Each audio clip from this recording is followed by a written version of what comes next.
Good evening, everyone. Welcome to Gray Man Prepping. It is time for Survival Saturday, and tonight's topic. Dun, da, da, da. Oh, it didn't go there. Oh, yeah, it is there. There it is. All right, there we go. After the Mississippi River fault splits, what are your plans now? Warning! Danger, danger! Possible fantasy fair porn Kool-Aid drinking zone ahead. Then again, maybe not. And how's everybody doing out there? Oh, everybody's chit chatting. Sorry, I wasn't talking to people as you came in too much. I got grandsons. I'll go to that in just a second. But first, let's go up here and say hi to everybody. Back up to the top. Super Scout was first.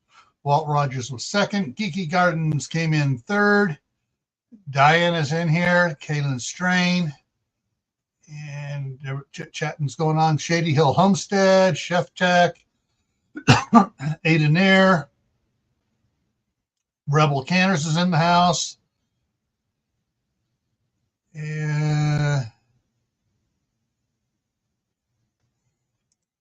Cool. Excellent.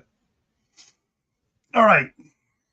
So before we jump in tonight's, there's going to be some changes happening with the channel for the next week, maybe two, hopefully not three. So Eli, my oldest grandson who's on the spectrum, is starting to go through puberty, and his body's chemical change for puberty has totally screwed up his meds. And he went absolutely ballistic. I don't remember which day it was, earlier this week. They took him in, got him to the ER, went over stuff with the ER doctors that know about him, and got him some medication to not sedate him, but to sort of sedate him. And he came home, and my daughter got treated for the concussion that he gave her. The next day, she took him to a doctor's appointment. They, scheduled something with a doctor on it. He was in the doctor's office, and while they were examining him, he suddenly went off again. And it took 4 people there at the doctor's office to subdue him enough and to get him over to the ER. And one of the upper doctors at the hospital was going, wait a minute, all right, we need to get him into a facility to see what the heck the drugs are doing with his puberty, ends up everything going like that. And so right now they're trying to get him in to find a facility to get him into to do testing for several weeks. In the meantime, he's in a room off in the ER that's set up, and my daughter's with him most of the time. Her husband went up, tapped her out for a while. She went do some shopping because Eli cannot eat the hospital food because they serve stuff that is totally, sets him off even more, and it's stuff he generally won't eat anyways. Yeah, that's right. Crazy hormones. You want more? No, I want to go home. Your dad's got to go to bed in about 45 minutes. He'll send you back over. Okay. Like I said, I got grandsons here. I just fixed them pizza, which was one of the reasons I was slow coming in. That was Oliver, the youngest, who had 2 slices of pizza. He wants to go home for a little bit before his dad goes to sleep in 45 minutes because he has to be up at 3 o'clock in the morning to be at work by 4 o'clock for his shift at his early morning open up shift at McArches, McDonald's. Yeah. Anyways, so yeah, that's there. She's spending most of her time up there. She yesterday she took a bunch of my DVDs that he likes to watch here. Finding Dory, Monster House, Kung Fu Panda 3, and How to Train Your Dragon 3. So she took those with him. Yeah. So anyways, I got grandkids here. And since he's at work at 4 o'clock, by 4 o'clock in the morning, they got to spend the night here 5 nights a week. I love my grandkids, but yeah, this is going to be difficult on everybody. And then I got to get them off to school Monday, Tuesday, Wednesday, and Thursday mornings. Friday and Saturday is their dad's day off. So they spend Thursday night and Friday night at home, and then Saturday through Wednesday night here. No, through Wednesday night here. So anyways, that's what's going on. And in doing that, I will not be doing my live stream with Shadow Scout on for the next couple Saturdays.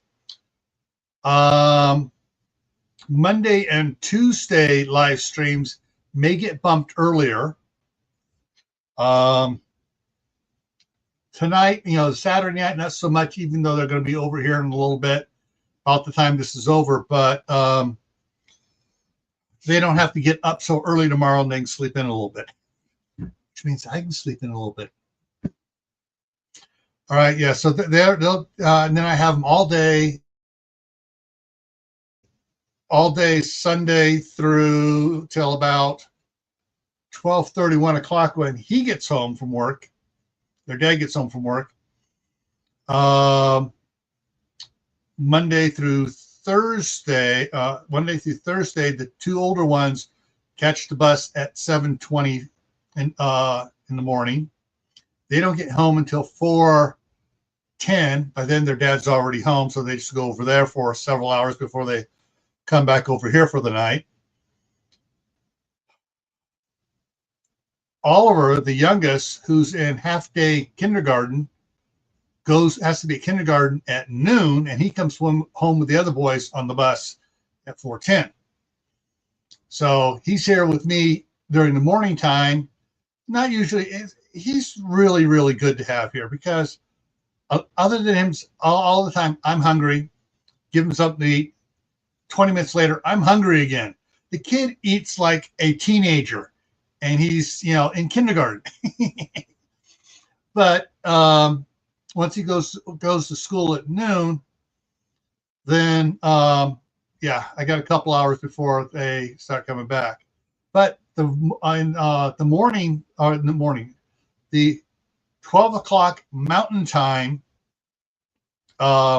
editing of the books is going to go to 8 o'clock in the morning, because at noon I have to be taking him over to the school to drop him off, and I don't get back about 12:30. And so, anyways, those are going to be some of the changes. The editing is going to go back to 8 o'clock in the morning every day of the week for the next couple of weeks, and yeah.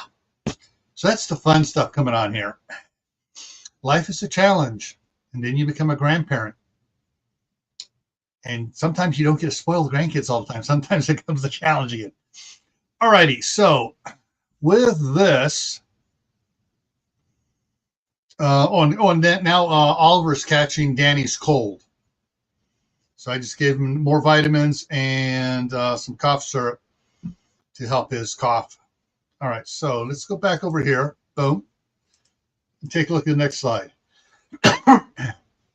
Causes for the Mississippi River fault splits. I call it splits because it's in multiple places the way the Mississippi River fault is lined up. Most people, I would say 99% don't know about most of the Mississippi River faults. There's more than one.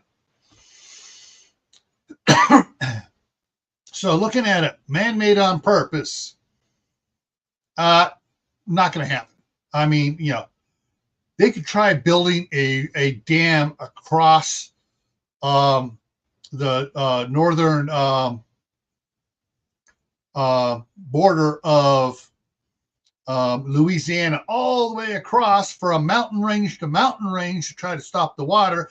That might cause some problems, all that extra water on there. Hey, Sandy, how's it going?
Okay, looks like I'm back here getting things back up, sharing the screen again. The internet's back up, it looks like. All right, there, everything up. Can everybody hear me? Someone say yes, they can hear and see me. That's what I want to looks like. It looks like here. And we go over on the other side. Trying to get, okay, it looks like I'm out. Looks like I'm back there. All right, cool, excellent. All right, so hang on, let me. So what happened was I heard the lights went. Why is my light still out though? Oh, I know why. Okay, the power's out in Basalt, my side. The the flicker, even though I got it plugged in for the Wi-Fi router, the internet router, evidently caused it to trip. But when I looked at it, it was already lit up again. So, but it lost signal connection to across the highway to Firth, where the internet hub is at. So they may have lost power temporarily over there too, and theirs came back, but ours is still out because we're in the main one here. So the power rerouted for Firth, so their internet came back, so we got internet back. Cross my fingers it doesn't go out again. So let's head back to this here. There we go. All right, we're all right. So yeah, that, man-made on purpose for causing earthquakes in the Mississippi River Valley from the Gulf all the way up to the lakes. Man-made, not going to happen. Even by mistakenly dropping a couple of big mushroom clouds on it, it's not going to do it.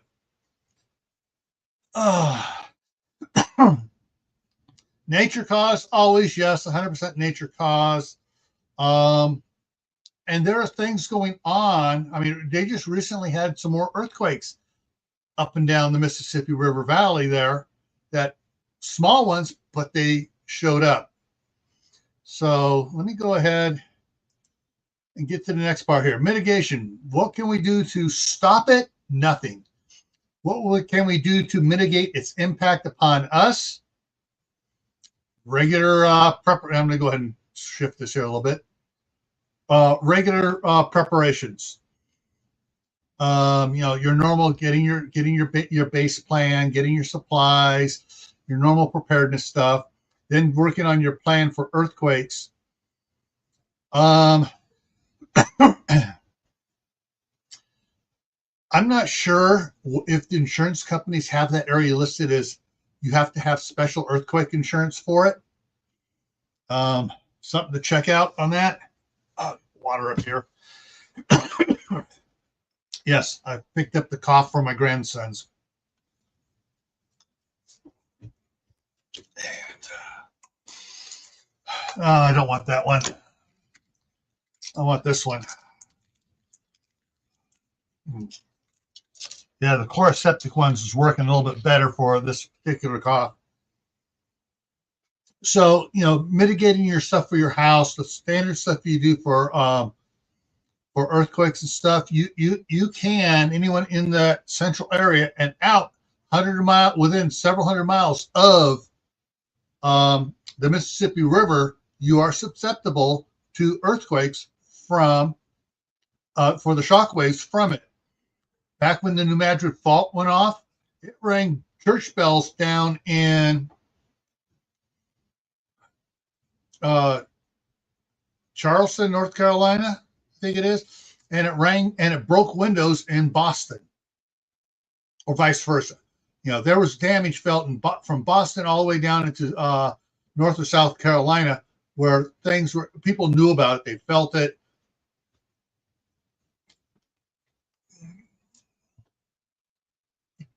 So that's something to look into and plan for. But you can, from the USGS, you can get the booklet, Putting Down Roots in Earthquake Country. Yes, it is aimed mainly at Hawaii, California, Oregon, Washington, and Alaska. There's earthquakes in every state of the union, at least one every year. They may be small, but they happen all the time. So mitigating its effect on you it's just planning, getting ready for it. Hopefully, like that, you can follow the axiom, whatever, plan for the worst, hope for the best. You can plan for it and just hope it doesn't happen. In your planning, what you're planning for it, you can also use for other events as well that's planning for that may happen in your area more often. Recovery, that's where insurance comes in. If they don't charge extra for earthquake insurance to get a rider on your policy because, earthquakes never happen here, get it. Other things other things for recovery, you can set up a savings account for disasters. So you have your earthquake, you got your general insurance for disasters and stuff, fires, tornadoes, earthquakes, whatever it is, and put some money into a savings account to build up extra money for that. For in case there's a disaster, you got to use it for recovery. Having lived through, 5 over 6.0 earthquakes, at least 50 to 60 5.0 or greater earthquakes, and hundreds of 4, 3, 2, 1 on the Richter scale, on 2 and 1, thousands of those earthquakes when I lived in California. Because those is a truck. If you think of trucks going by, and those happen all the friggin' time when we lived there. It's and after 60 some odd years of living there, I experienced quite a bit, but there's simple things you can do in your house that will work for earthquakes and other things as well. You got knickknacks on the bookshelves, on the fireplace mantle. They have stuff called museum putty. You get, work it out, work a little film of it, stick it on the bottom of a vase or whatever. You stick to the mantle, and it's going to stay there until you pull it loose. It's not going to vibrate off. We notice here, even because the railroad track, you guys have probably seen my videos showing the trains right, a quarter mile away or less, actually less than a quarter mile away. And when you get a big heavy hauler going through, and it's running slow, and all 4 engines are trying to pick up speed, and they're just shaking on the track. The house vibrates. When we lived in Southern California, there in the area known as Sunland, it was across the street from the Burbank Airport. Well, in the middle of the street was the railroad tracks of the San Fernando Valley Boulevard. And it's like, say traffic go one way on one side and the other way on the other side, and there's the railroad tracks. And trains were going by there all the time, and stuff would vibrate in our house. Different things on different shelves and everything else would vibrate around. We learned to get, at the time we just used Play-Doh or silly putty and stuck it down because they hadn't developed the other stuff yet. And it works just fine.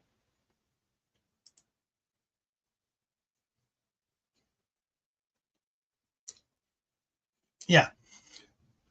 And that's very true. Of significant size are rare, but it does happen. And you never can tell when a weird one's going to happen. Just recently, hang on, let me bring up my data on the other computer over here. Earthquake spreadsheet. Okay, so it started around on the 19th of the month. they're starting getting earthquakes in the Tongan area. Starting over and came in your Samoa Island region and Vanuatu and Tongan stuff. And there was 1, 2, 3, 4 that were over 6.0 in the area since then. And then on the 23rd, it's 5 days ago, but on the 23rd they had a 7.6. So all those earthquakes they were having there that I recorded were pre-shocks. Now, of the ones that were under 6.0, there were hundreds of them happening in the area, going on. Every day they were getting earthquakes. They were having some 5 ones. They were having 4s and 3s in that region down there. A lot of them were on the faults out away from the islands, but they were feeling them all over the place. And then, boom, they had that massive one. So, you may have an earthquake and go, oh, okay, all right, this was the earthquake, and that's it. Well, it could turn out to be a pre-shock. Oh.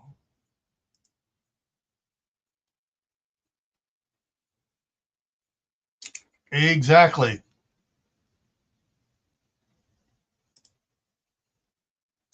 Yeah. And so if you have stuff that moves around when a train's going by, that's part of your mitigation.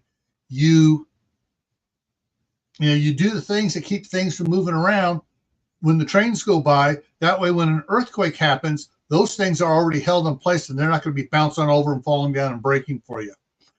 So those are some things you need for mitigation on it.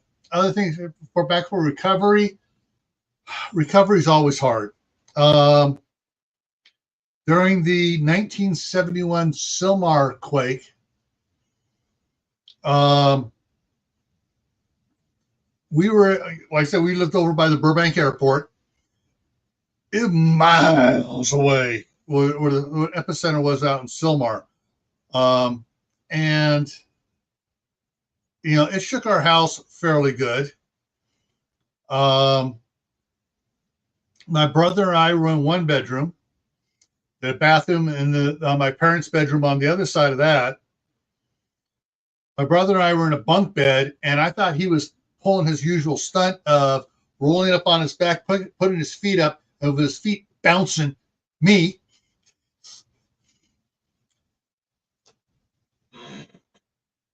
Screen is black. I know there was a quick little blip there, but I still had visual and everything else here.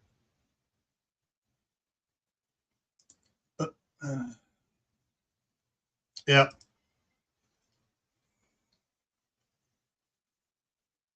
Yes, that's the other thing too. If you got kids that climb, yep. Okay. Hang on here. Okay. Okay. Dinah says all good here. Frenchie said everyone else says they can see me. So I guess Mark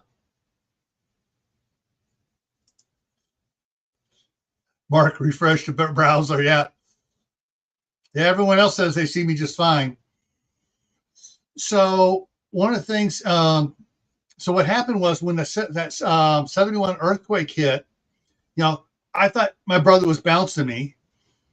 On the side of the room, I had an HO gauge train layout, and I had trains on it, a whole bunch of trains.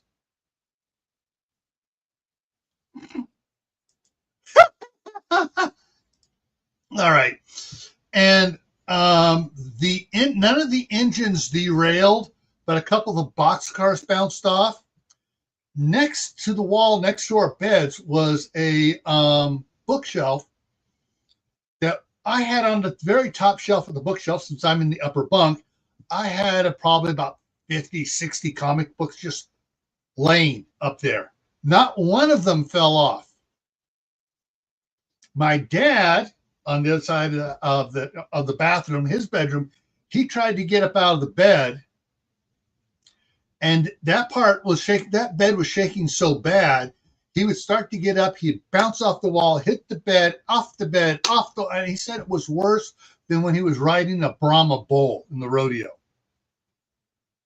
Okay. My older brother's bedroom was an enclosed patio porch that was on a concrete slab, and they enclosed it and stuff. And it when it shook him, it shook him hard. He jumped up out of bed so scared and ran out of the room, down to the, from what far into the room to where the doors were, turned into the living room, turned into the hallway, into my parents' bedroom, stopped there, and all his sheets and blankets were on him, and then they fell. When we went to look in his room, there was nothing on any of the shelves in it. Everything in his room was down on the floor. All his little glass bottles he collected and all his glass artwork from high school, everything was on the floor, broken. He did not get one single cut going through that room. On the other side, also in that room, was the back side of the fireplace. On the fireplace mantle, my mom had a really heavy, I mean, this was a heavy mirror that was 30 inches by about 42 inches. That was sitting up there, and just tilted slight back. We never did anything with it to mount it. It came off, landed on its corner, chipped a little bit of the mirror. And I'm talking about like probably about 2 1/4 inches and down 3/16 on the side, up in a sliver wedge there. That chipped off. The mirror didn't break, but of course that mirror was one of those friggin' mirrors that were about like that thick that weighed a ton. But that's the only thing happened there. Around in the kitchen, see, besides my older brother's bedroom being on a concrete slab, the rest of the house had a crawl space under it. So around in the kitchen, several of the Tupperware bowls came out of the cupboard. Several of the plastic glasses bounced out of the cupboard. None of the plates came out. You know, that was it. So each room had a different effect. And so, yeah, that's amazing how an earthquake can affect different rooms of a house depending on the direction that earthquake is coming to the house and shakes the house, and as it absorbs the energy as it passes through and goes on its way. So recovery is going to depend on what happens in your house, what happens to your house, what happens to your neighborhood. And like Kaylin said, landscape, could change significantly. During the big earthquake, the Loma Prieta earthquake, out in Brentwood, which is the agricultural part of Contra Costa County on the other side of Mount Diablo, they had a lot of sand boils out there, which means you had your farmland. All of a sudden, you had like a little lava flow of water and sand coming up out of the ground, blowing sand boils up, and that was it because of liquefaction. All that sand and water underneath the farmlands liquefied, and because the weight of the farmlands shot sand out like a zit because you find pressure down on it, and that's what happened there.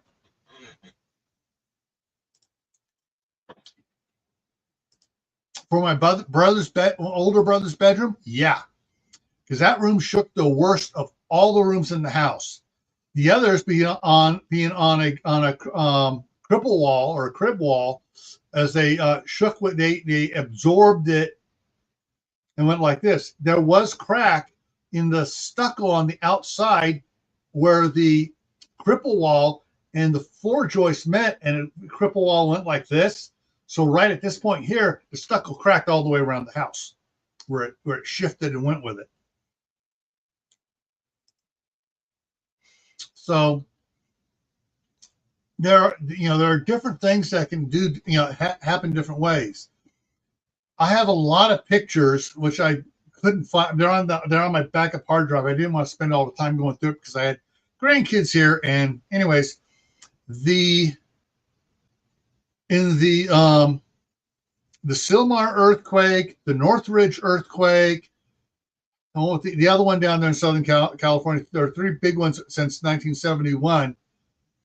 A number of the houses that had cripple walls that were, so you had your cripple wall, your floor joists like this, but the cripple wall on the outside had these older houses from back in the 60s, 50s, and 40s and 30s had 1x6s going not at an not angled, just straight across, and then they stapled the chicken wire and tar paper to it to put the stucco on. That didn't provide much shear strength, and some of those houses they shook enough that they just went bloop. The cripple wall bent so far. The cripple wall bent so far and went collapsed. So after the Northridge earthquake, they started pushing it big for people to get plywood, measure the height of the cripple wall from the sill plate on the foundation to the top plate just underneath the floor joists, measure that, and start cutting pieces of plywood. They said make it at least try to do 4 feet, but no less than 3 feet, and just put them up there and just put a bunch of nails or screws in it to hold that there, because that's solid and that plywood won't twist. And if you build it on all your cripple walls, it'll flex a little bit, but it won't go like that. It'll just just a little bit. And that's one of the things you can do for mitigation if you have a foundation, have a crawl space. Let's see. Oh, let's go on to look at some other pictures here. Got some fun stuff to show you here. All right, so this is the New Madrid fault zone. This is the general fault lines they acknowledge, guys. Okay, that's the key word, acknowledge, in the New Madrid area. All right, yeah, this is a fuzzy picture. I couldn't find one that had all these showing it that didn't have. I mean, it had the lines of the names that were readable for the cities and stuff. Up here in the top is St. Louis. I can make that one out. I'm not sure what this one here is off to the side here. It's so fuzzy I can't make it out. But so this is a little bit. Now there's basically two major faults that they have found. The one parallels the Mississippi River. The other one cuts across it, and that's called the Real Foot Fault. And that one goes crossways on it. And if you notice, it kind of there's a pattern up here going back up riverwise and stuff. But yeah, this is the scale of the 7, 6, 5, 4, 3, 2. You know, so you can see the size of all the earthquakes in the area. Now this is a backed out version. There's St. Louis. Oh, Hopkinsville was that other one. I couldn't read the name of Hopkinsville. But you can see how it jigs and jags going up here and follows up the Mississippi River. Now, I have some friends that work at the USGS, and I can't name names because I promised I wouldn't. But they've talked about it. They say, yeah, the fault lines around here that have been tracked are able to be tracked because of the New Madrid fault, because it changed stuff and they could see fault lines. But they said there are others they have discovered going all the way up and all the way down to the Gulf, following close to the Mississippi River, that are the faults are there, but it's been so long since that area was active that all the flooding and silt shifting and the smoothness of the land on either side, you can't see them. They are, They can't find. Tammy Harder's in the house. So yeah, so that there are the USGS knows about them, but for whoever made the decision up the chain to not make those relevant, you can't find anymore. Back in I guess it was 95. I actually saw some of them, and I didn't think to do a copy paste, save image as of the fault lines that they did show for a while, and they took them down from the website because someone higher up ordered it. But however, this is the interesting one here is you got the different faults, and the faults actually turn as they get down here away from the New Madrid zone. So what's interesting about the turning over here and this one right, or this one short white one off here to the right where it says New Madrid, you look at the states here. Oh, what do we have over here? Yeah, there is another fault that is off on the side there that is active and moves, but it's not as well published as the New Madrid because there hasn't been a major fault earthquake on that one. Froze. So if one coming down from Memphis down and up on the Mississippi River, it goes, and it is a significant one, and it goes the entire length. You can bet your bottom dollar that this one over here is going to shift too. One off here to the east. I think that's the last one. That's the last thing I got on that. Daniel Berry Sports Highlight. Hey, how's it going? So yeah, there are significant known faults along the Mississippi River Valley, and what a lot of people don't realize that certain faults do follow rivers, because, or rather, I should say, the rivers follow the faults. Because when you get a slippage or a vertical shift, all of a sudden, if you get a vertical shift, all of a sudden the lower side now has water collecting against it and follows along it till it gets out of the area. And that's how some rivers form following fault lines. Not all, but some do. So that's one of the things to, and that's my friends over at USGS says, yeah, the entire Mississippi River, for the most part, why it's there and not farther east or farther west was because of the fault lines, the adjoining fault lines that go up and down there, all the different little ones doing different things and stuff. And that's why it does crappy stuff, back and forth as it builds up in areas and it starts snaking around behind it and then breaks loose. Yeah, this is, we're talking over thousands of years that's going on. So, yeah. So if we do get a major one there on the Mississippi, and we're talking, an 8 or a 9, like has happened in other parts of the country, what are your plans? You don't have to be close to it. Like I said, you can be a couple hundred miles away, and you're going to feel it. It's going to shake you. Big difference between the continental plates there and on the West Coast. For the San Andreas, which did the Loma Prieta earthquake, the reason why it wasn't felt so bad 100 miles west or east into the Central Valley is because there's like 30 little fault lines in between. So I got all these fault lines here, and as this one goes, it's like hits this, buffer, nothing. And that's how come when the fault line went, it went up and down the fault line up into San Francisco, caused all the collapses in San Francisco. Of course, then it's going off into the ocean. But over from San Francisco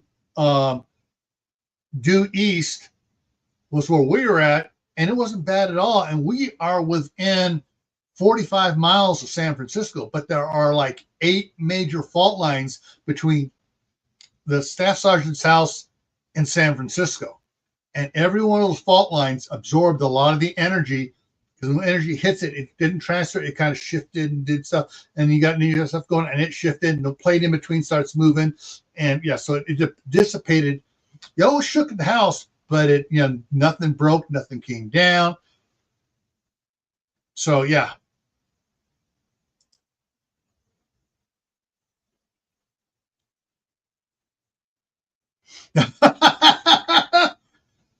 Mark, you used the wrong name for that one. That's supposed to come from the sofa survivalist.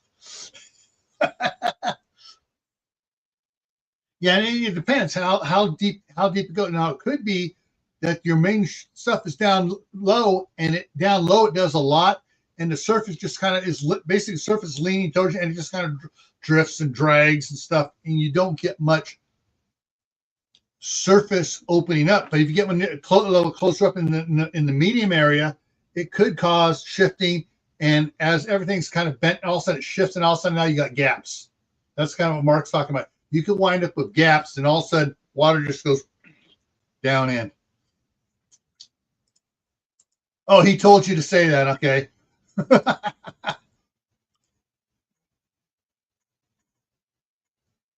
Yeah. All right. So what I was saying about, on the West Coast, you got all these fault lines. For the continental plate back east, there's not a lot of major fault lines breaking them up where there's earthquakes all the time.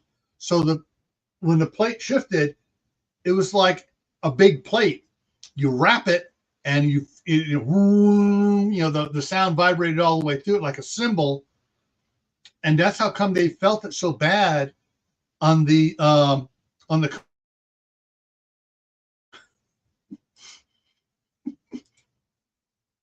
and that's why you had the church bells ringing on the eastern cities, and windows breaking and stuff, because it's a big plate. When they had the New York earthquake, oh man, was it 12 years ago now? It was felt so big, but it was only a 4.5.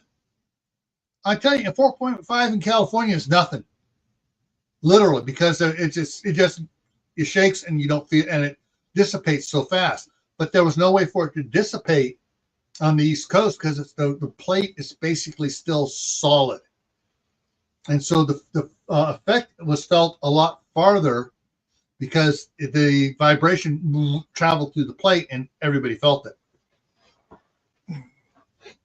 All right, hang on, let me get something up over here.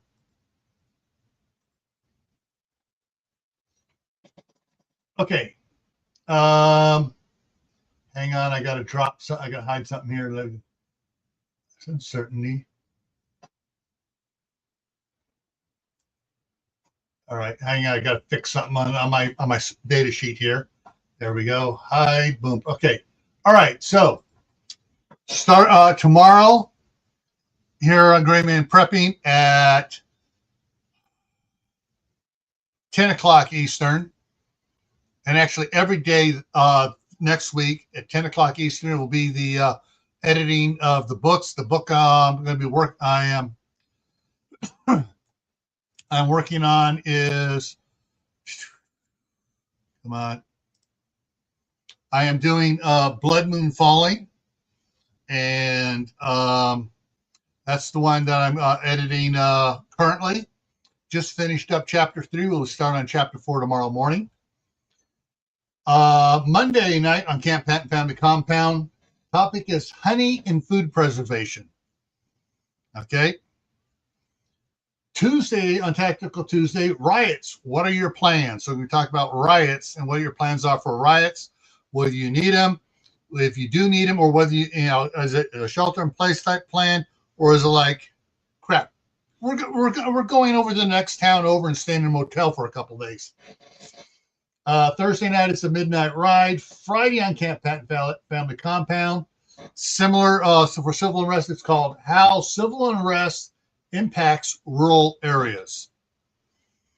And so we're talking, there's a lot of different ways that civil unrest in certain cities will impact rural areas.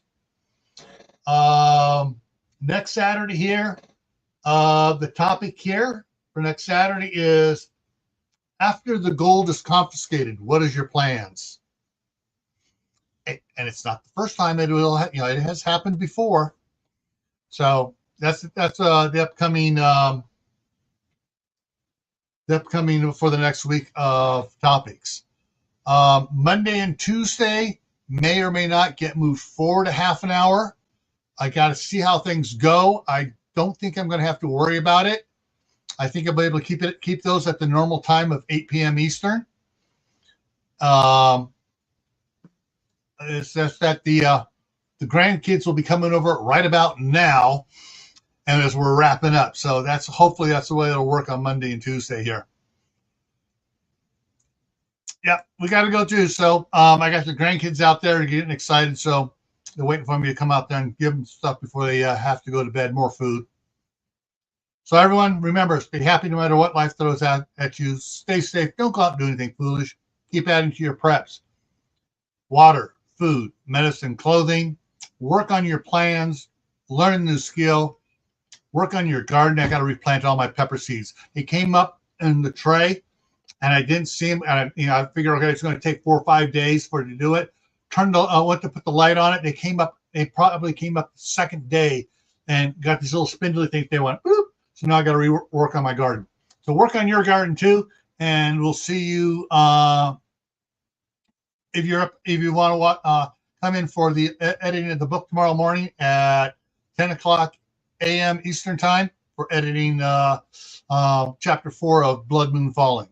See you around.